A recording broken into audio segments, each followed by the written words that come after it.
How to send voice message on Messenger. In this video, I'll show you how to send a voice message on Messenger step by step. Sending voice messages is a fast and convenient way to communicate with friends, family, or groups when typing isn't practical. This method works on Android or iPhone. First, open the Messenger app on your phone. Open the chat or group where you want to send a voice message.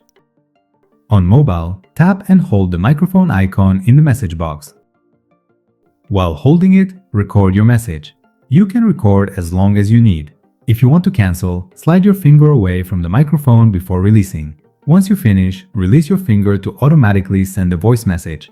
That's it. Your voice message will appear in the chat, and others can listen and reply instantly. Using voice messages on Messenger saves time, adds a personal touch, and is perfect for quick communication. If this video helped you, leave a comment below, like the video, share it, and subscribe for more Messenger and social media tutorials.